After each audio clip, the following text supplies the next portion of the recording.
Friends, இன்னைக்கு நம்ம chilli garlic prawns fry எப்படி செய்யறதுன்னு பார்க்கலாம். இதுக்கு வந்துட்டு நான் ஒரு 1/4 kg ப்ரான்ஸ் வந்து க்ளீன் பண்ணி வச்சிருக்கேன். இதுக்கு தேவையான மசாலா பார்க்கலாம். கார்ன்ஃப்ளவர் எடுத்திருக்கேன், ஒரு முட்டை உடைச்சி வச்சிருக்கேன். இது ஏன்னா வந்து இந்த மாதிரி உடைச்சி வச்சுக்கோங்க கப்புல. ஏன்னா நீங்க மிக்சிங் ரெடி பண்ற டைம்ல முட்டையை உடைச்சி ஊத்தினா சம்டைம்ஸ் கெட்டு போயிருந்தா பண்ணிருக்க மசாலா எல்லாம் வேஸ்ட் ஆயிடும். ஸோ இந்த மாதிரி கப்புல உடைச்சி ஊத்திட்டு அப்புறமா யூஸ் பண்ணுங்க. மைதா மாவு, இது வந்து சோயா சாஸ், சில்லி சாஸ், கொஞ்சமா பெப்பர் பவுடர் வச்சிருக்கேன், சால்ட்டு, கேப்சிகம் வந்து ஒரு மீடியம் சைஸ் கேப்சிகம்லேயே வந்து பாதி தான் வந்து எடுத்திருக்கேன், ஜாஸ்தி வேண்டாம். நம்ம ஏன்னா 1/4 kg தான் நம்ம ப்ரான்ஸ் யூஸ் பண்றோம். ஸோ இந்த மாதிரி மெலிசா கட் பண்ணி வச்சுக்கோங்க. ஒரு 4 பச்சை மிளகாய் காரத்துக்கு வந்துட்டு இந்த மாதிரி 2ஆ கட் பண்ணிக்கோங்க. இதுல வந்து 1 ஸ்பூனுக்கு கார்லிக் வந்துட்டு பூண்டு வந்து சின்னதா மெலிசா கட் பண்ணி வச்சிருக்கேன். அதே மாதிரி இஞ்சியும் கட் பண்ணி வச்சிருக்கேன் 1 ஸ்பூனுக்கு. இது வந்து தனித்தனியா பேஸ்ட், 1 ஸ்பூன் இஞ்சி பேஸ்ட், 1 ஸ்பூன் பூண்டு பேஸ்ட் வச்சிருக்கேன். ஒரு மீடியம் சைஸ் வெங்காயத்தை இந்த மாதிரி கியூப்ஸா கட் பண்ணி எடுத்து வச்சுக்கோங்க. இப்போ எப்படி செய்யறதுன்னு பார்க்கலாம். ஒரு மிக்சிங் பவுல் எடுத்துக்கோங்க. நான் ஃபர்ஸ்ட் வந்து உங்களுக்கு எதுவுமே நான் வந்து மெஷர்மெண்ட் சொல்லல, ஏன்னா வந்து நம்ம 2 தடவை இது நம்ம யூஸ் பண்றதுனால. இப்போ இதுல வந்துட்டு கார்ன்ஃப்ளவர் வந்துட்டு 2 டேபிள் ஸ்பூனுக்கு எடுத்துக்கலாம்.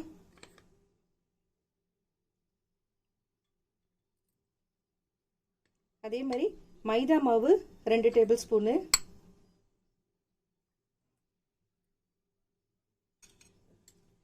இது வந்து இந்த ஸ்பூன் வந்து கணக்கு பார்த்துக்கோங்க. டேபிள் ஸ்பூனுன்றது இந்த நார்மல் ஸ்பூனை விட இது பாருங்க, இது பெரிய சைஸு. ஸோ இது வந்து டேபிள் ஸ்பூனு, இது வந்து நார்மல் ஸ்பூன் கணக்கு. இப்போ இதுலேயே வந்துட்டு நம்ம ஒரு முட்டையும் சேர்த்துடலாம். இதுக்கு தேவையான அளவு உப்பு, ஒரு 1/2 ஸ்பூனுக்கு வந்து மிளகுத்தூள் சேர்த்துக்கலாம் காரத்துக்கு.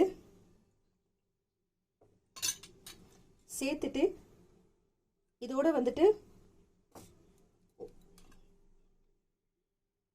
2 ஸ்பூனுக்கு வந்துட்டு சோயா சாஸ் சேர்த்துக்கலாம் இதோட. அவ்வளோதான். இதை நல்லா மிக்ஸ் பண்ணிக்கலாம்.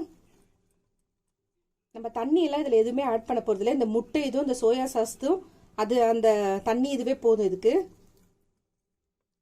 கட்டி இல்லாமல் நல்லா இந்த மாதிரி கலந்துக்கோங்க. இப்போ நெக்ஸ்ட்டு இதோட வந்துட்டு நம்ம எறா சேர்த்துடலாம். எறா வந்துட்டு தண்ணி இல்லாமல் எடுத்துக்கோங்க, ஏன்னா எறால இருக்க தண்ணியை வந்து இதில் ஊற்றிட்டா இன்னும் கொஞ்சம் அப்படியே தண்ணி பதத்துக்கு ஆகிடும். ஸோ இதை நல்லா கலந்து விட்டுட்டு எண்ணெயும் காஞ்சின்னு இருக்கு, நம்ம போட்டு பொரிச்சு எடுத்துக்கலாம். பாருங்க, பேனில் எண்ணெய் காஞ்சிடுச்சு. இது நம்ம ஒன்றொன்னா எடுத்து போடுங்க, அப்படியே மொத்தமாக தூக்கி போட்டுறாதீங்க. எண்ணெய் காஞ்சோன்னா கொஞ்சம் மீடியம் ஃப்ளேம் வச்சுக்கோங்க.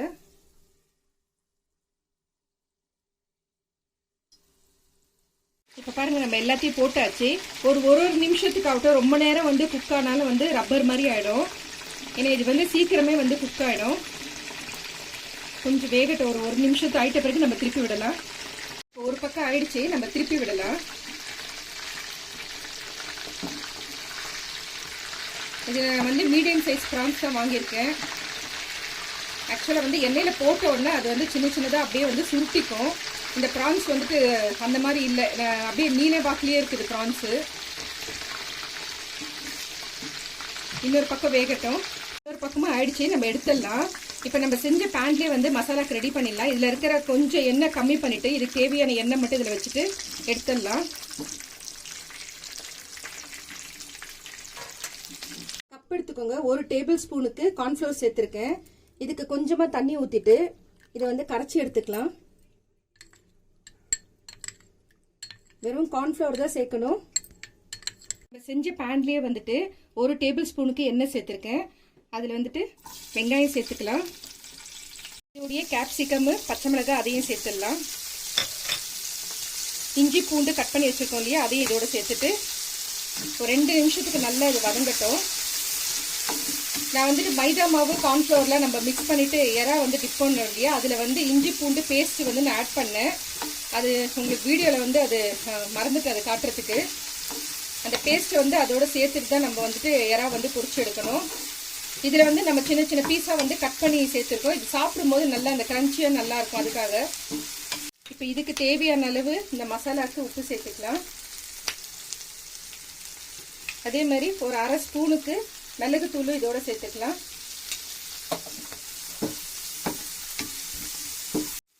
இப்போ 1 டேபிள் ஸ்பூனுக்கு சோயா சாஸ், அதே மாதிரி 1 டேபிள் ஸ்பூனுக்கு சில்லி சாஸ். இதையும் சேர்த்துட்டு நல்லா கலந்து விட்டுடலாம். இப்போ கரைச்சி வச்சிருக்க கார்ன்ஃப்ளோர் கரைசலையும் இதோட சேர்த்துக்கலாம். சேர்த்துட்டு கலந்து விட்டுட்டு ரொம்ப நேரம்லாம் வெயிட் பண்ணக்கூடாது. இது கலந்த உடனே நம்ம பொரிச்சு வச்சிருக்க இறாவை இதோட சேர்த்துக்கணும்.